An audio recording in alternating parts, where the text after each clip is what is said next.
This is the time, this is the place, and this is FC3 Monkey Business, your one-stop shop for everything geeky. And since everything is geeky, if you love it enough, you never know what you're going to get. This is your host, I am C. This week we are beginning our Halloween month with a look at the big three of cinematic monsters. We're starting with Dracula. After that, stick around for our upcoming events and our question of the week. Hello, everybody. Hello. Hi. Hello. Good evening. Good evening. I just want to go into the one monster movie. Two monster movies. Three monster movies. We basically got the Halloween season. I watched 3 monster movies yesterday. One right after the other. So this week is Dracula. Next week we're doing which one? Frankenstein next week. And then the week after that is the Wolfman. The Wolfman. The which Wolfman. I have a comment about the Wolfman. He eats a flea collar? Yeah, no. Okay. Talk to my mom. Yeah. Talk to your mom. Oh, I can only imagine if your mom is involved. Yes. I love you, Nana Robin. Anyway, so in the studio, everybody's on studio today. Nobody's on the phone? Nope. Nobody's on the phone? You want to I can call me. You can call in. Call Billy? Yeah. There's the legend, Billy DeTore. How you doing, Billy? Good. How are you? I'm having more fun than I conceivably know what to do with. I'm glad one of us is. He said he was discombobulated today. I'm trying, yeah. I'm trying. And then, as always, my favorite co-host of all time, the only co-host I've actually ever had is... No, didn't you have a co-host the day I was out? Sort of. You had remember. Ray. I had Ray. You had Ray and Ian that day. I really can't bounce thoughts off of Ray like I do with you because Ray's going to turn everything to Power Rangers. Yeah. I was about to say, because you had to run your job and my job that day. Yes, because I was doing the research and the reading of the Because I scripts wasn't and in the everything. studio. Yeah. Yes. Neither was I. So, I can go, Ray, so Jurassic Park is going to be coming out with a sequel this week. Yeah, and the Red Ranger's going to be... I'm like, I'm going to smack that boy silly one of these. I'm going to smack the beard right off his face one of these days. I swear to God. We love Ray. Yes, we do. Sort of. Anyway. But yes, I'm here. No. And No, so I'm Tanya's fighting a here, little- Billy's here, and so is also the Monkey Girl is here. Let's see. She thought Sherry's giving me a dirty look at the little I am not giving you a dirty I'm look. saving the best for last. Oh, yeah. See, there Right. it is. Monkey Girl's here. Hi, honey. Hi. How you doing? Today. I'm good. Are we having fun yet? Yes. Yes, and we've got cider and donuts in the house today. And she Yay. just ordered her monkey gear. And she did. What'd you get? Got a hoodie. Gonna get in a hoodie? Okay. Because we're going to be talking about that shortly, too. So, and last but certainly not least is the beloved producer, Sherry. Hi, producer Sherry. Hello. How are you? I have cider and donuts. Yes, seriously. Yeah, there's You donuts can't back go there. wrong with that right now. I mean, this is the season for that. Homemade apple cider donuts and apple squeeze from the Clinton Cider Mill in Clinton, New York. Yay.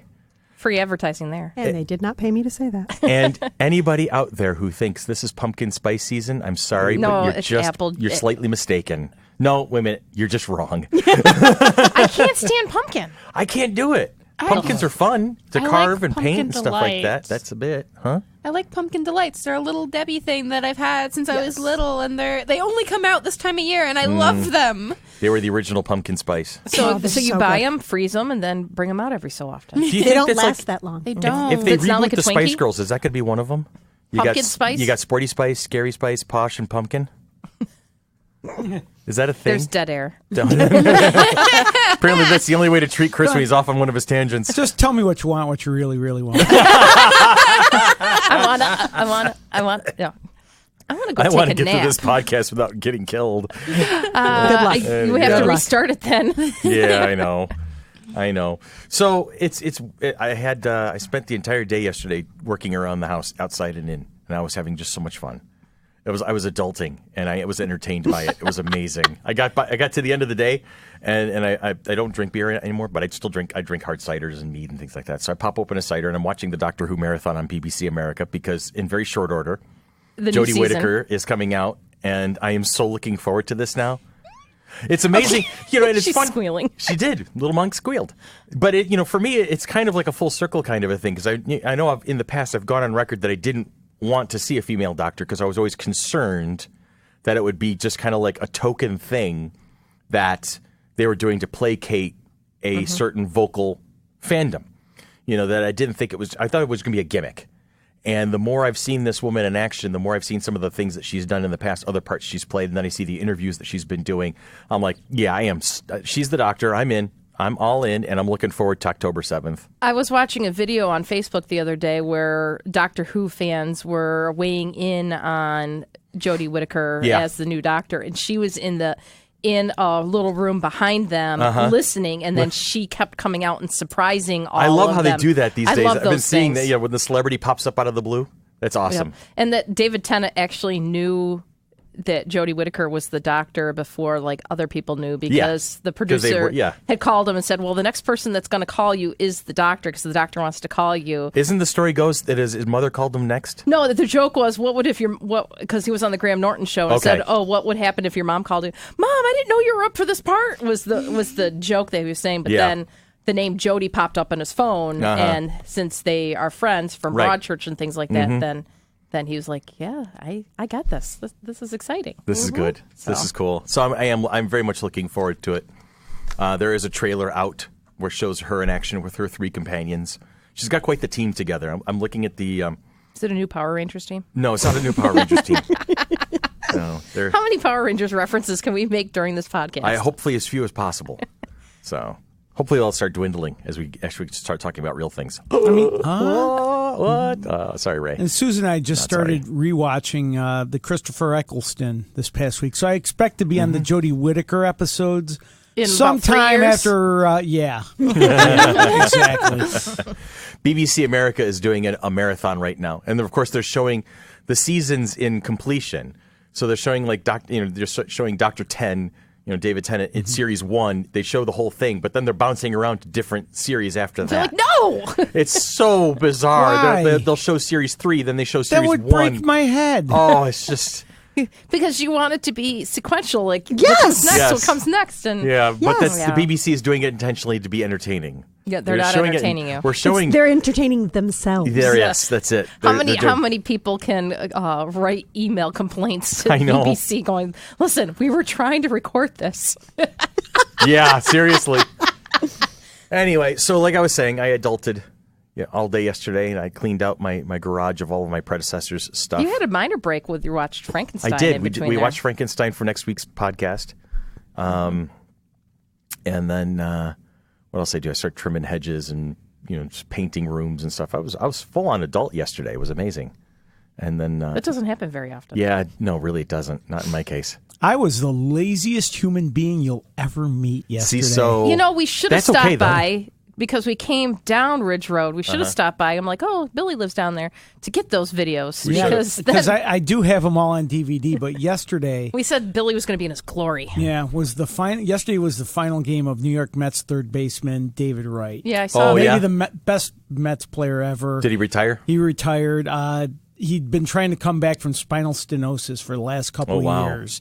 And just wasn't working, but he'd worked his way enough to where he was going to play one final game. That was last night. So and they made a big deal about it. SNY, the station out in New York that carries all the Mets games, showed his best games and highlights and documentaries for from 10 a.m. until 6 p.m. When the pregame for the show pregame for the actual game started. Then the game, which went 13 innings, of course it did.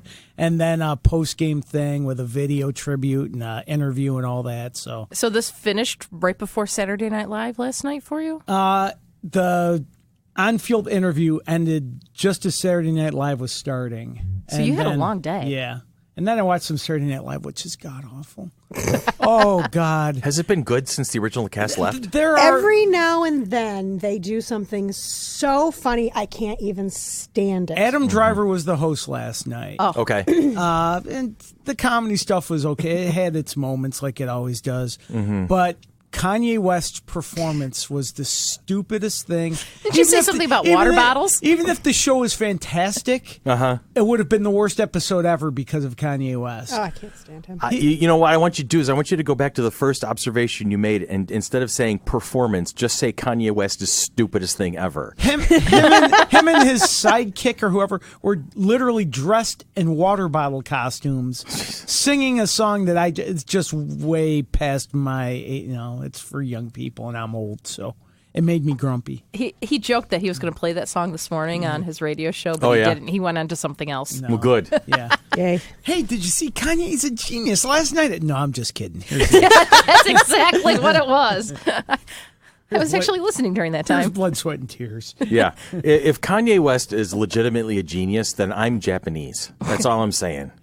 I'm actually a 6'5" Japanese man. It's just I can't. I don't get him. I really don't. No, I don't want to. But anyway, moving on. So I was very lazy yesterday. That was the point of that. But that was a good laziness, Yeah, though. seriously. Yeah. So how long did Wright play for? He came up in 2004. Okay. And retired last night. Okay, so it's a good 14 and he's years. like number one all time in Mets for hits and for doubles and batting average. Like he's got a lot of Met records. Nice. So- All right, well, good for him. Hope So that's he's Billy's geekiness, other Yeah. than comic books. Yes, that's one of my many geekiness. So I Everything's geeky if you cried. Love and enough, enough. absolutely. I laughed and cried and all kinds of things. Your cat snuggling with you during this Yeah, time? the one that didn't jump out the window over the last. Oh dear. weekend. Which one? Oliver. Oliver took off. He Oliver and Company? He's going to go hang out with Okay, you. I'm sorry to make this longer. That's all right. But I think it was Thursday. Yeah, Thursday. I get home and I go upstairs, do some stuff. Susan's downstairs. I'm reading. I'm watching TV. I took a nap. And I wake up and I go downstairs. And during the course of all this upstairs, cats have wandered in and out because we have 4 of them. Right. And I go downstairs and there's 3 of the cats. And I go, honey, have you seen Oliver? I haven't seen him since I've been home. And she goes, no. And we look around for him, don't see him anywhere. Look down the basement. He's been dying to go outside for some reason. Don't know why. Well, you got him as a stray, didn't you? Yeah. But Okay. he seems happy inside with us. But anytime there's an opportunity, he tries to squirrel. run out or whatever. So I go upstairs. I'm looking under the bed. Then I notice we'd had our bedroom window open with a screen. Uh-huh. But the screen had a little hole. Well, now there's a huge hole Oh, in it. jeez. And he literally jumped out of the second floor bedroom window to get out. And boy. So we go outside, make sure he's not squashed on the ground or whatever. But he was in the bushes. He was scared because our next door neighbor has a dog and there's kids. So he got out and then he got scared. And he's hiding in the bushes and under the house. And he saw us and then he ran around to the backyard and hid under our deck. And we eventually got him out with treats and stuff. But he jumped out of a second floor window. For some reason, they always land on their feet. But he seemed fine. I even checked him for a limp, and he's fine. But He probably saw a squirrel or a bird or something going, ooh. Cats are amazing creatures. Yes, they it are. makes me sad Cats are he didn't nature's want way to of stay saying not inside everything with in us. life has a purpose. Yeah. He was I know. curious. Yeah. Curiosity killed Yeah, the it cat. seems- But anyway, did you mention that whenever cats fall, they land on their feet? Usually. That's the key to anti-gravity. Did you not know that? Yeah. Okay, cats are half of the equation. The other half is buttered Buttered toast bread. that always falls Yep. butter side down. Oh, is So that you what strap it is? buttered toast to the back of a cat and you throw it at the ground and see, it starts spinning because they fight to see which Such one an old lands. joke. Such It is, an old but it's a joke. classic. It's great. Well, And I think there's some scientific fact in it. Yeah, I tried that once when I was in high school. with buttered toast and a cat. Yeah, it was bitch getting the toast tied to the cat. But there you have it. Usually, if they put a collar or something around the cat's necks, or they're like Actually, it's they fall over. It's a better one. It's a bitch trying to get the cat in the toaster. On that note, can we go to Are we take a break? going to take a Let's break? take a break. Yeah, we're After going to take a that, break. we need to Talking take a break. about We're going to cat take a break, and a toaster. and when we come back, we're going to be talking about dogs and microwaves. I guess I don't know. We'll move on. No, we won't be. Happy Halloween.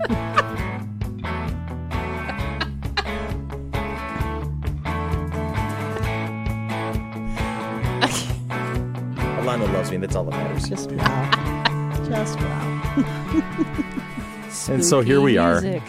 We got to go to the. Are we going to do spooky Nah. music? No, we don't need this. Oh, I was going to I got it right here. I have to try and figure out if I can say this in Bela Lugosi's voice. Through vampire lore. No, I can't do it. It The was pretty good. The vampire lore well, see, no, the thing is I wouldn't be able to keep it up without laughing. Comes in many guises and in many parts of the world. Much of our modern concept of the vampire comes from an Irish author and theater manager named Bram Stoker. I was about to say Stroker. I wrote it 3 That's times. an entirely different movie. That's the porn version. Yeah, that's it. An Irish author and theater manager named Bram Stoker, who in 1897 released one of the Gothic horror genre's most important novels, Dracula. Spoilers. Stoker's novel took inspiration from other vampire fiction, likely including The Vampires from 1819 by Jean Polidori and Joseph Sheridan Le Fanu's Carmilla from 1872, in which the main character is a vampire who lusts after her friend Laura. Ooh. Stoker took the name and pieces of his vampire's origin story from a Romanian ruler, Vlad III Dracula. From the earliest days of silent film, Dracula has fascinated moviegoers and continues to influence horror movie films to this day. And I want to point out real quick, this is important. This is the most important thing we're going to talk about. Vampires do not sparkle. Exactly. They'll be staked. Okay. We're not talking vampires in general. We're talking about Dracula. Yes, the man himself. Yes. The one that started it all. Exactly. He did. This movie came out when? The one that we watched, I watched yesterday morning was 31. Was 1931? Yep. There were a couple films before that. There was a Dracula film in 1920. It was made in Russia. Mm-hmm. In 21, there was an unlicensed Hungarian adaptation. And then in 1922... Nosferatu. The names were changed to protect the guilty, but it was so obviously Dracula that Stoker's widow sued and demanded that they destroy every copy of the film. Thankfully, one survived. Okay. Of course it does. One survived, but they thought it was lost for decades. And that film was found in a vault around the scattered husks of other films that it had drained dry and to Hollywood. survive. Hollywood just sucks everything dry. Yep. And then they remake it. And then they remake it again. Yes. But I mean, look at this list. This is there's huge. how many times I don't know. they've done the story of Dracula. Now, here's the thing. And I know, Billy, this is your zone. You love these movies. I love the original Universal monster movies. I don't necessarily love all the remakes. Sometimes there's good ones, sometimes there are bad ones, but I love the original, Dracula, Frankenstein, Wolfman, Creature from the Black Lagoon, Invisible Man, all The Mummy. The Mummy. Sorry, start channeling Queen. I like the Mummy. We've discussed the Brendan Fraser one, and I like the original. I haven't seen the original. Now, when I went into this triumvirate of podcasts that we're going to be doing in the next couple of weeks, my first thought was to just write them off as cheesy horror movies. But the cheesy horror movie genre came right about in like the late 40s, 50s, 60s. That's the B-movie stuff that we're used to. That's the Night of the remakes, Living Dead.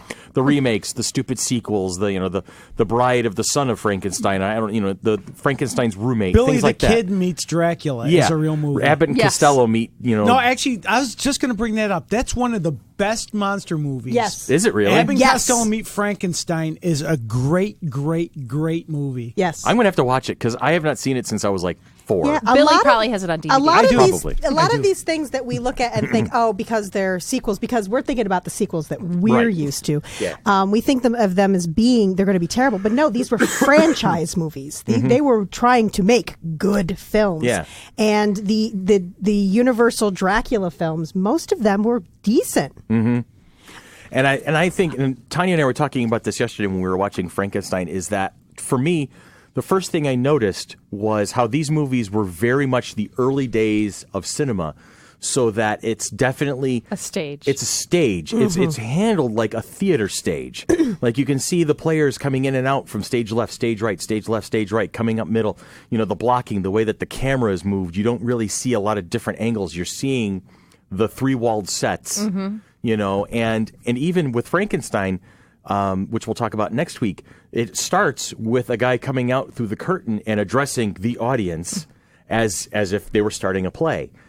So I see that theme between the three movies we're going to be talking about in the next couple of weeks. But you had a point, though, Sherry. I saw your hand come up. 2 points. One, at the time we're talking about, going to the movies was like going to the theater. It was an event, yeah.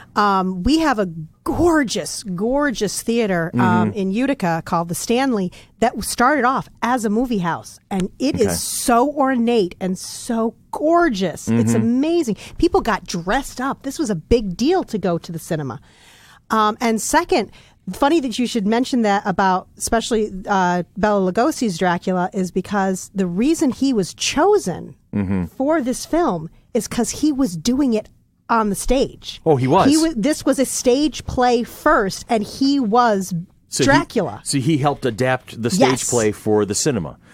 Billy, did you have something? I was just going to mention, she mentioned the theater in her town. That's very similar to Eastman Theater. Started out as a movie theater. Okay. That a while back, a year or two ago, I saw a silent movie classic called Safety Last with Harold Lloyd. It's most famous for the scene where he's hanging from the face of the clock. Yes. Oh, okay. That's where that's from? That's where that's from. And I saw a screening of it there with the full orchestra playing the music for the movie, which is how they used to do silent movies at the Eastman Theater. They would have an orchestra playing the score. Got it. Oh, that's cool. Well, it's funny. Cool. While I was watching Dracula yesterday morning, it's like I was picking up on the fact that like a hand was coming up out of the coffin. There are spoilers. I'm sorry to tell you. For a movie from 1931. Yes. This movie is almost 100 years old at this point. A hand coming up out of the coffin, and then the camera pans left, and then it comes back right, and Bela Lugosi's there, and it like the lights are just across his eye and everything else, and I'm just like, I can't. I was just like, but that's the thing is, we're so used to modern 21st century special effects cinema. All right, well, we can't even call it cinema these days. It's CGI. It's CGI movie making.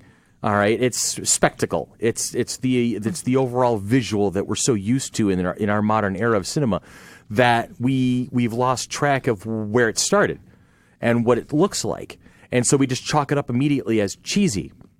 But this was some serious storytelling going on here. Absolutely. You know, and Cher, you made the point. The play was adapted. The book was adapted to the play. The play was adapted to the movie.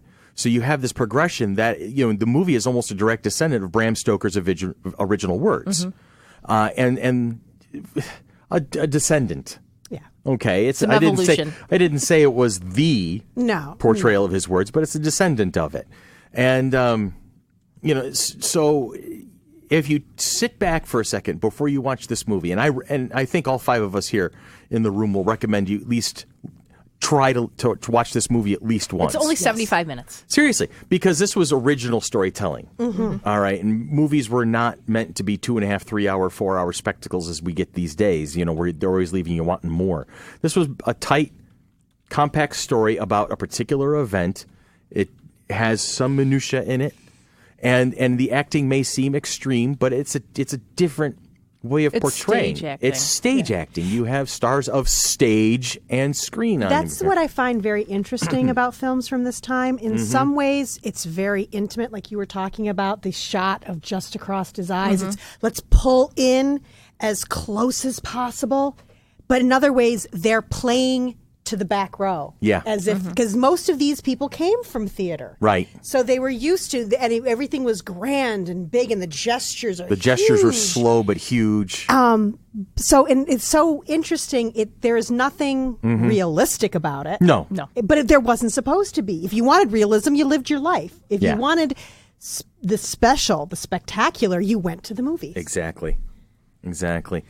Billy, when was the first time you remember watching this particular movie? Because I know this has been your jam forever. Strangely, I was a little kid when I was, and this was in the mid to late 70s. There was a movie theater down the street from where I lived called the Cornet Theater, and it just used to show old movies. And I saw Dracula there when I was maybe 11 or 12. They used to show Three Stooges some weeks. They used to show old monster movies. They used to show, and I used to go every Saturday, whenever they were showing, because I was always entertained by it. And that's where I saw Dracula. So you saw it in a theater? Yeah. That's amazing. Yep. That's good stuff right there. Yeah. I will admit, the first time I ever watched this movie in its entirety, the other day. Mine was yesterday morning at 9 o'clock on my phone. That's the thing, is we've gotten so used to people talking about these movies and making references to these movies, and we've gotten used to the cheesy monster movies of the 50s, 60s, 70s. We're so used to slasher movies and sci-fi movies and action movies and stuff, and the references back and forth, that it's almost part of the consciousness that we just assumed we've seen this movie, is what it feels like. You know, and so I'm sitting there and watching. I'm like, I don't remember this part. I don't remember. Oh, it's because I've never actually watched the friggin' movie. That's why. What I found interesting was I rewatched this movie a couple years ago. I had completely forgotten Jonathan Harker is not the one who goes to the castle. Mm-hmm. It's Renfrew. Renfrew. Who did not exist in the book. He was created for this movie. It was a brand new character. And how much is he in the... I mean, do you know about Renfrew? I know all about Renfrew. I know exactly who he is and what he did. And was he a knockoff of Renfield? Or, I mean, because Renfield was in the play, wasn't he? Yes. Okay. Yeah. So I'm mixing up the characters, I think. Renfrew was like the estate lawyer or something that was... But in the book, it's Jonathan Harker is the estate lawyer. And Renfield in the book was the crazy person he goes to see. So they kind of combined Jonathan Harker and Renfield into one character. He's the bug eater. Got it. Right. Okay. Now, it's funny because, like, watching it yesterday, and I'm, like, going through your list of stuff, and I'm seeing, like, A League of Extraordinary Gentlemen, and I see the name Mina Harker. And now it makes sense to me. Yes. Because I had never seen, like, the original Dracula or whatever to understand that. Did you see the 1992 with Gary Oldman? No. Yes, I did. That was my introduction to Gary Oldman. Really? Yes. Rosencrantz and Guildenstern are dead. I know that's your favorite movie, but it was my introduction. And guess what? I still haven't done. Watch that movie to this day. You're dead to me. Still have. Oh, stop it. No, because it's like not necessarily something that it like would appeal to me that I would want to go and watch. I was just like, oh, I guess I have to go watch some Dracula movies or whatever. I'm like, I was talking to our friend Sean on Friday night, and I'm like, can I just go watch Van Helsing? I'm like, I get Dracula, Frankenstein, and the Wolfman all in one movie, and man, I got Hugh Jackman to look at. So isn't that what your mother was saying earlier? No, that's a totally different one. Totally different one? Are we going to talk about that one next week? 2 weeks. 2 weeks. In 2 weeks, you're going to bust out your mother's story, because picking on your mom is just... It's the Wolfman one. It's a perk. But I'm just like... I'm like, okay, so then when I was watching it yesterday morning, I'm like, oh, you know what? It's not necessarily horror. It's suspense. Yes. It's thrilling. Yes. It's ooh, what's going to come next? And you as the audience member is like, no, don't do it. No, stop. But they're like, whatever. Dody. Yes, those early films were very gothic and they created. It was much more of a. There was more romance. There was more. It was just. It wasn't like what we consider horror now. Right, like horror is like the Texas Chainsaw Massacre, which horror is today horrific. Is slasher. That's slasher. Yeah, that I'm just different. like. Horror is just. And we'll be talking about that in a coming podcast. Okay. We'll be talking about actual horror. Yeah, well, don't make me watch any of the actual. You don't have horror. to watch. I don't want to anything. watch. We're going to have a guest-spert in to talk about Good, because it. I don't want to. I don't want to have to watch. I'm like, I've seen some of that stuff, and I'm just like, no. I'm just. Yeah, I'm not into horror movies because I'm tired of being disgusted. In essence, even though one of my friends wants to take me to see The Nun, and I said no, not a chance. I don't like being scared. You drag Sean to all of those other movies. I know he really wants to drag me to that. I'm like, no, and he goes, and he's not even a big fan of that. He goes, but he will pay to see me squirm in regards to that. No, you'll spend 3/4 of the movie hiding behind his arm. Yes, that's just making that prediction right now. He's willing to pay for that, though. That's funny. I know. That's funny. So, okay. Interesting bit of trivia? Yes. Quick trivia? Please tell me trivia. When the 1931 Dracula was being filmed, at the same time, a Spanish language version starring Carlos Vieires was simultaneously being filmed on the same sets. On the same set? On the same sets. Timeshare. They were filming 2 versions of Dracula on the same sets at the exact same moment. Did they have a particular reason for that? Was to make it a broader global audience? Yes. Or? Okay, so they were doing that intentionally? Universal was doing it, so one for English-speaking audience and one for Spanish-speaking, which I think is amazing. I love that. When you consider it. Thinking. Yeah, seriously, stuff like that wasn't considered back in 1931. No. So. Wow. Billy, it's just of the classic monster movies that we're going to be talking about this month. Is this one of your favorites? To be honest with you, no. Okay. I enjoy it because I enjoy all of them. Right. There's Bride of Frankenstein is one of my favorites. Oh, that's such we a talked good about that. That's such a good movie. The Abbott and Costello one, which I've mentioned already.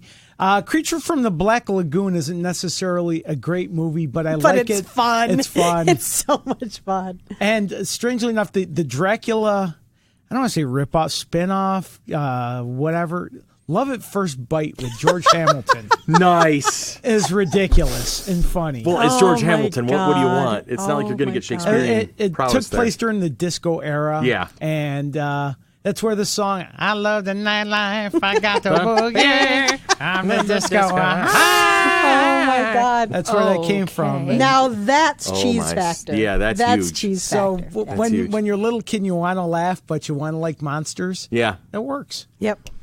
My head goes to a couple of Scooby-Doo movies. Yeah. There's a series. There's 3 series movies of it's just Shaggy and Scooby and Scrappy. And one of my favorite ones when I was little was the one where Shaggy gets turned into a werewolf by Dracula. By Dracula. By Dracula, yes. Yes, because vampires right. create werewolves, I guess. I don't know. They did like some sort of weird magical ritual thing. And then Buffy spiked Edward at the end.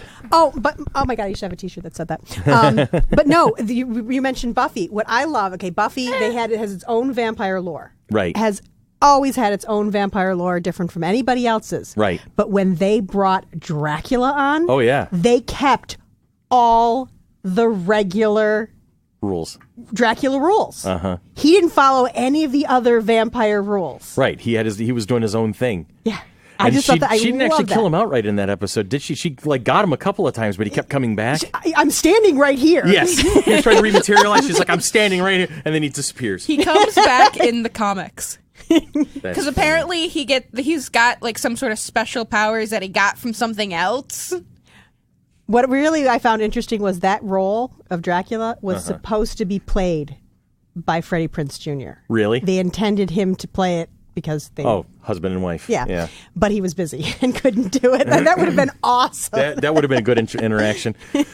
There's some marriage counseling going on there. That's funny. Yeah. The other Scooby-Doo movie that I like that has it's not Dracula himself, but him and Scooby became PE teachers at this all-girls monster high school or something, like all-girls school. Yeah. They're all the monsters. Yeah, and they had the daughter of the Wolfman, the daughter of Frankenstein, and the daughter of Dracula. Didn't they have like a daughter of the Mummy too? Yep, and a ghost. Yeah. She just wants her mummy. Are you my mummy? Are you my mummy? Yeah, that's when I love And at the very end, you get to see the actual characters themselves because they came to come meet the teachers. Think of the legacy of those Universal monsters. Oh, Dracula, Frankenstein's monster.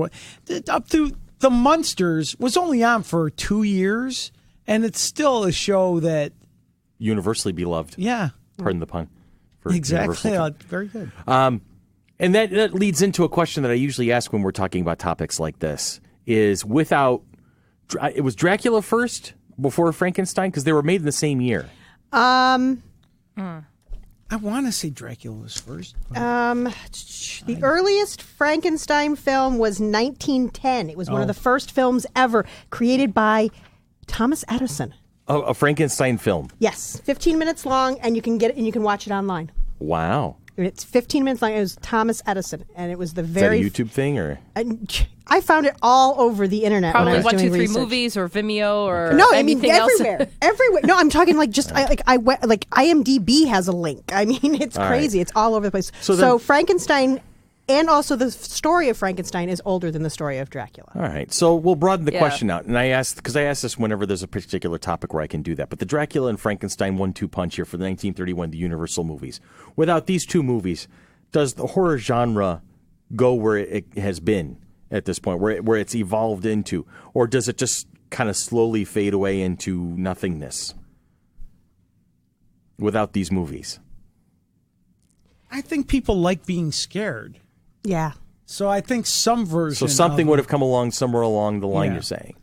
I think that the 1931 Dracula basically created the whole, even more than the book, created the concept of Dracula, of how we think about Dracula. Okay. and kind of cemented because as like you said in the beginning, vampire lore. There's so much different vampire lore, but what we think of, our go-to is Dracula. Garlic crosses, river. Crosses, wooden stakes, no reflection. These are the things that we think about. And it came from this movie. And it came from Dracula, whether from the movie or from the book. Dracula cemented our idea. I think we still would have horror. I mean, there was horror long before there was movies. There was Gothic stories. I mean, fairy tales. There's always been horror, and I think there always would have been. But where this is the most influential is on it basically supplanted almost all other ideas of vampires. And that's the point we're going to leave you on at this point. I think that's it. So our recommendation to you, because we're doing shorter episodes the next couple of weeks, so we're not going to few of them out. So our recommendation is, this is the Halloween season. This is the perfect season for this. Take the time. Find these movies. You can rent them for cheap, or you can call up Billy and borrow them from his DVD collection. All right. But Tanya found them on Vimeo, 123 Movies, Google Play. I rented it for $2.99 on Google Play once we got that to work. This is going to be fun stuff for you guys, and so we highly recommend take the time, sit down, watch Bela Lugosi in action. And I think you could probably borrow them from the library. Yeah, sure. That too. That's also an option. So take them in, and then share with us your thoughts of Dracula. And which version do you like? Yeah. Which version do you please not let like? us know. Absolutely. Let us know what you think about your impressions of the Dracula lore and what movie is your favorite out there. And you got a lot to pick from. Yep. And just remember, vampires don't sparkle. We'll be right back. But they do exist. They do exist, and we'll be right back. I'm going to go to break with comedian Dan Polidorus has something to say on this. Like, the worst novelization I ever saw was a book of Bram Stoker's Dracula. So not the novel, Bram Stoker's Dracula. It was a book based on the 1993 Keanu Reeves smash hit.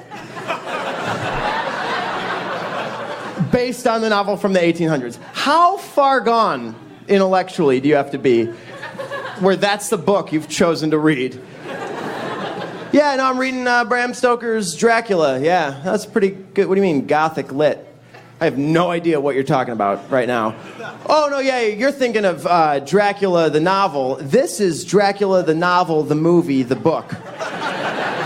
It's totally different, so... I mean, it's not as good as what I just finished reading. I just finished reading Street Fighter 2, the arcade game, the movie, the novel. It's pretty good. Think you could maybe just read this paper for me? I wrote it for school. It's called Garbage Pail Kids, the Collector Trading Cards, the movie, the book, the senior thesis. The senior thesis. Nice. That was great. I'm waiting to see where the music's going. I'm watching a monkey trying to sneak up behind you with her Dracula claws. And then do I get bitten? No, she just cuddles. So she's a cute little vampire. She is a doll. I love this girl so much. She is the cuddle monster. Oh, this gets me in the mood for the Halloween. Yeah, it gets me in the mood season. to look over my shoulder every time I turn the corner into a room. That's why I don't like going to the house when it's dark and things like that. I go flying in. I don't like being scared. It's spooky.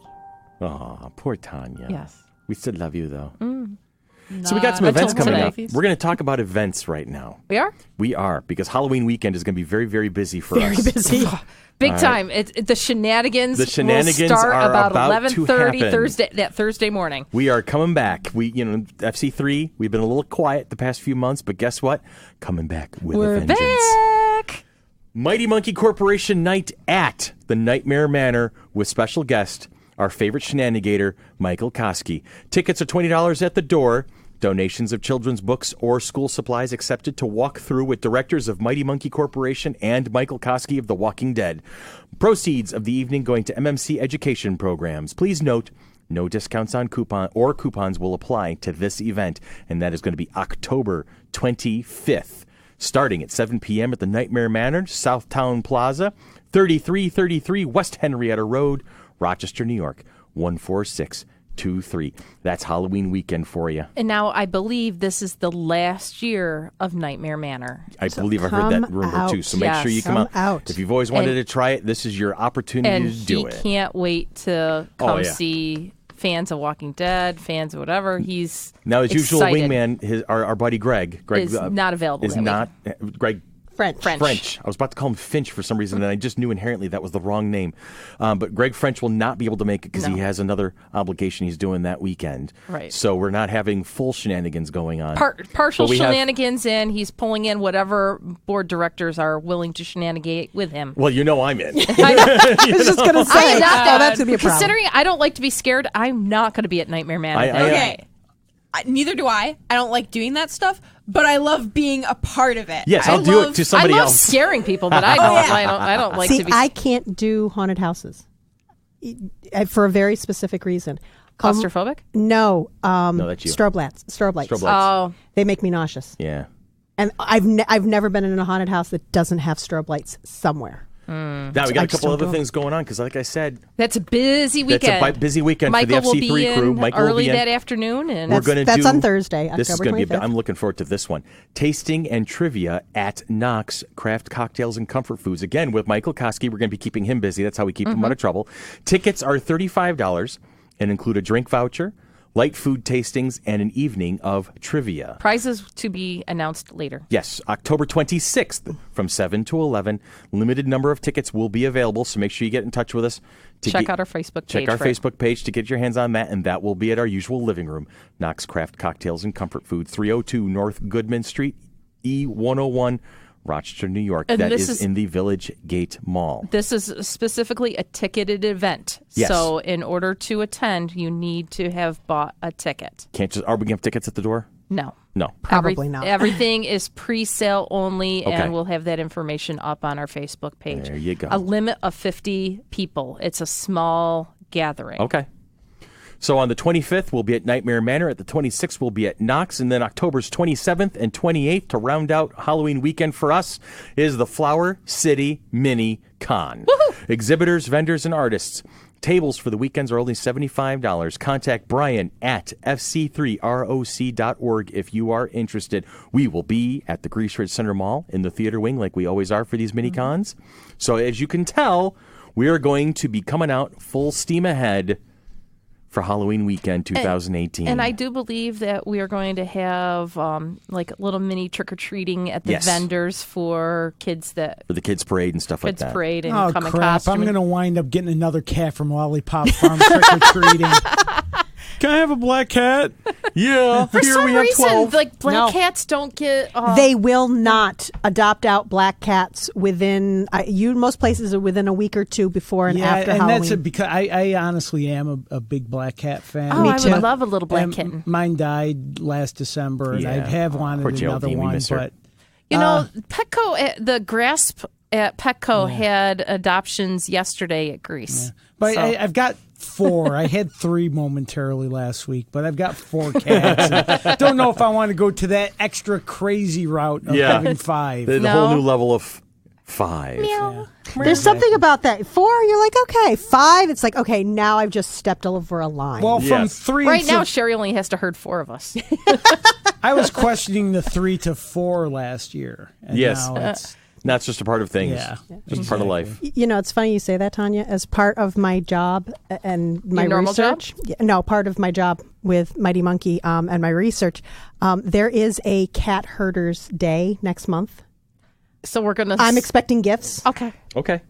Let us know what day that is. Podcast day today? Yes, today is International Podcast Day. So we're recording on So podcast is that a day. 9:30 or is this the day that it 9:30. drops? 9:30. for over 2 centuries. It's been This has been National Podcast Day. Celebrate us now.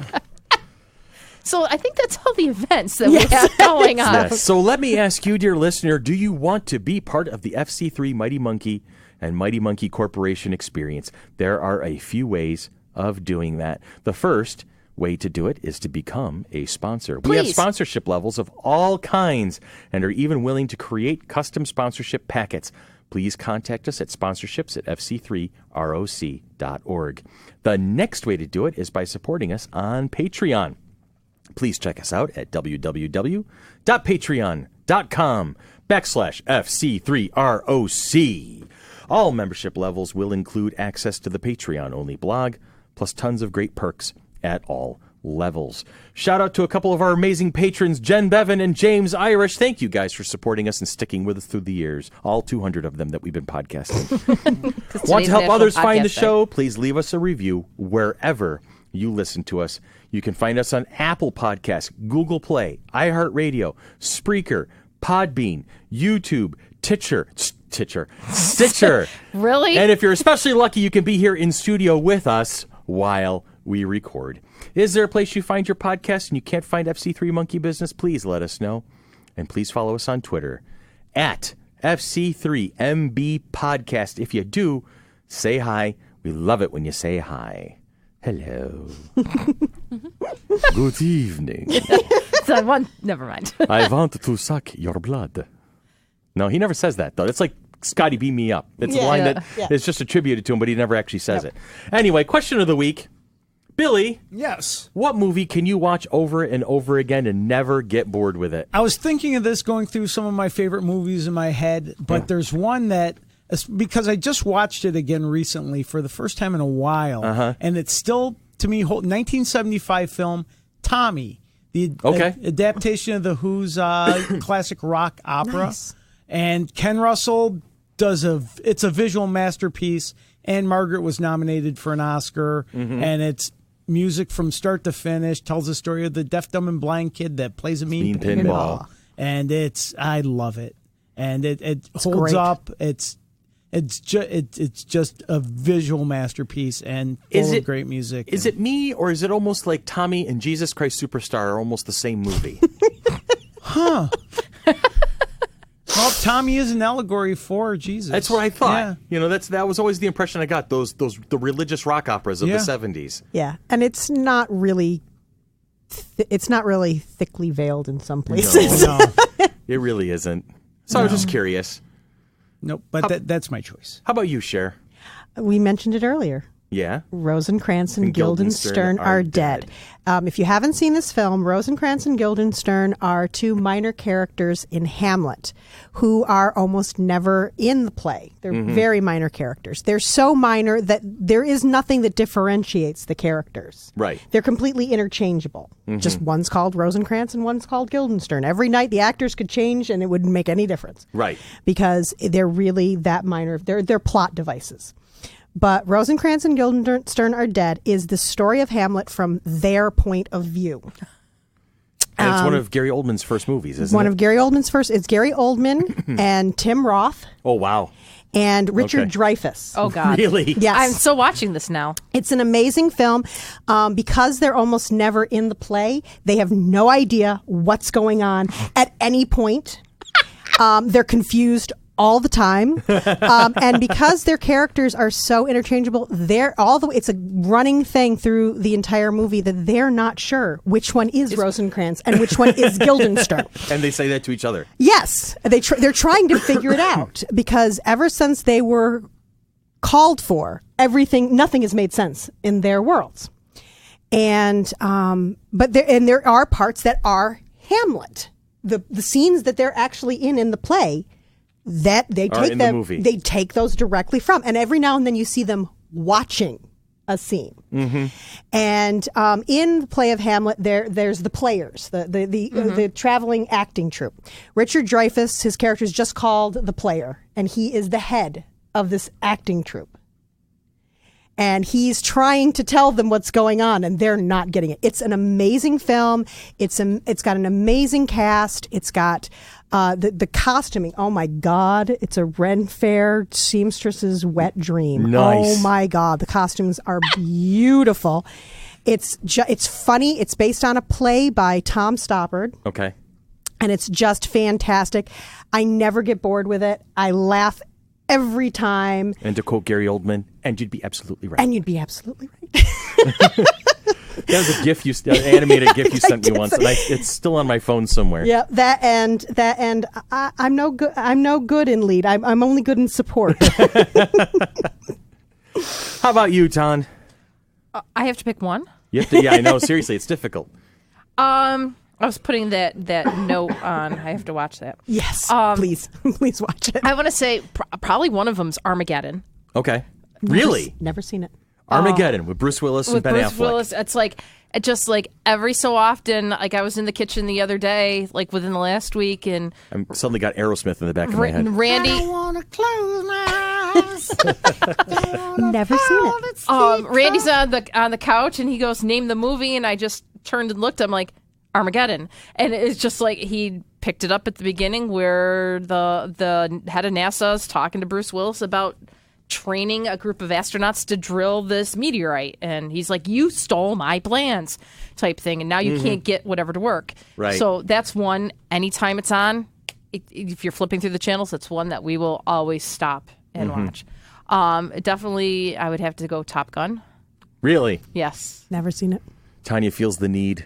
The need for speed. Never seen it. No, she just feels the need for that volleyball scene. I'm going to just subtly and classily go over here. And hi, Monk. Hi. How about you, darling? I wasn't done. You Too can go ahead bad. and It's my turn. just quietly fantasize in the corner. We're on a time limit today. First Fine. Avengers movie. The first Avengers movie. Okay. Yep. Yep. It's Absolutely. And It's then what got me shawarma. into MCU. That's true. Did you know that Robert Downey Jr. hid treats all Yes. So he was over always the stage? snacking. And he was always snacking, so when he handed it off to Mark Ruffalo, he's like, That was all improv. yeah. Yeah. Yeah. And the people who were like the set managers were They had always no- trying to collect them all to keep Yeah. them off Couldn't the set, find but it. he couldn't. He was They hiding couldn't find him. No. He couldn't find them all. All right, so we've got That got Thor- Rosencrantz and Guildenstern are dead. We've got Top Gun and Armageddon. We've got Tommy. We've got First Avengers. the first Avengers movie, and I have to add 2 to the pile because there's just these are dead. And we've done a not a book club on one of them, Princess Bride. Of course. Anytime that wish. movie's on, seriously, I'm going to sit and watch. And then the other one, no matter where in the movie it is, as soon as I see it, I have to sit down and watch the rest of it. Is The Fifth Element. That was another one on my list. For whatever reason, Multipass. I just can't get enough of that damn movie. Multipus. And I hate to admit it. Overboard. Goldie Hawn, Yes, I love that movie. Kurt Russell. I could not watch the remake of it. No, No. I won't No, even try. the I won't even remake try. was horrible. But the way you said doesn't matter where it is in the movie. Yeah. When It's it like you comes can on pick to- it up and- I have to watch it. I Okay. have to stop and Okay, watch it. favorite guilty pleasure movie then. Yeah, yours is Overboard. I want to hear what one. Oh, guilty pleasure movie. Yeah. That you love. Here's mine. Adventures in Babysitting. Oh wow, Bill and Pleasure Ted's movie. Excellent Adventure. you are in my head there because that was the movie popping into my head as you start speaking. Oh, favorite guilty pleasure. Now I have to come up with a second Better one. than it has the any one you're right to be. embarrassed to say. The one I'm I'm embarrassed not to embarrassed say. about Bill and no, Ted. well, like Adventures in Babysitting gets the laugh that it rightly deserves. Cool World. Okay. Oh, Nice. Yeah. oh man. Yeah, and then Gabriel you know Byrne. what? You know what? The movie is horrible, and I admit it freely. That but it's got Kim Basinger in it. It's got a young Brad Pitt. Right. But it's the damn trailer. The trailer is what sold that movie, and I cannot watch that movie without thinking the trailer was so friggin' cool. Yeah. Yes. It was so awesome, and so my love for the movie stems from the fact that the trailer was so friggin' awesome. So yeah, Cool World. I And it's admitted it. Gabriel Byrne. I love Gabriel. Gabriel Byrne's awesome. Yeah. How about you? Guilty pleasure Tony. movie over there, little one. See, I have both of your favorite no ones idea. would be guilty pleasures for me because I really, really hate Tom Cruise. Hey, mama. Is there do you ever notice any movie that I'm like, I like this movie. I really shouldn't be watching it. No, you're not. You don't feel guilty about any of the movies you watch Good for you. incessantly. Nope. Okay, she is going to be 20 years old in November, and I constantly walk in and she's watching Anastasia. She's watching I Mulan. like some music. and She loves. Oh, Mulan's my favorite of the Disney Oh my movies. God. Oh, it's a great one. I love the love that second one. one too. The second one's so good. Yeah. Anyway. Fine. I like the music of it. All right. I don't know so, if I truly would have like a guilty pleasure movie. I just like sit down and enjoy movies for whatever. see your guilty pleasure lies within pages, not on screens. Yes. Yes. She reads trashy romance novels. And there's a problem with that? I've got lots of guilty pleasures. There's some on my phone currently. You want to compare? Billy, we're going to run for our life at this point. Okay. And so for Tanya and for Billy and for Sherry and for Monk and for myself, this has been Monkey Business. Yes, oh my gosh, she's scrolling through the titles. Heaving bosoms and alabaster skin. This has been Monkey Business, brought to you by the Mighty Monkey Corporation, purveyors and producers of the Flower City Mini Con. Coming at you at the end of October, Halloween weekend 2018. Love us on Facebook, like us on Patreon, follow us on Twitter, follow us on Instagram, follow us anywhere you want to go, and we will lead you to where the entertainment is. All y'all have a great week, and we'll see you soon. And it's been entertaining.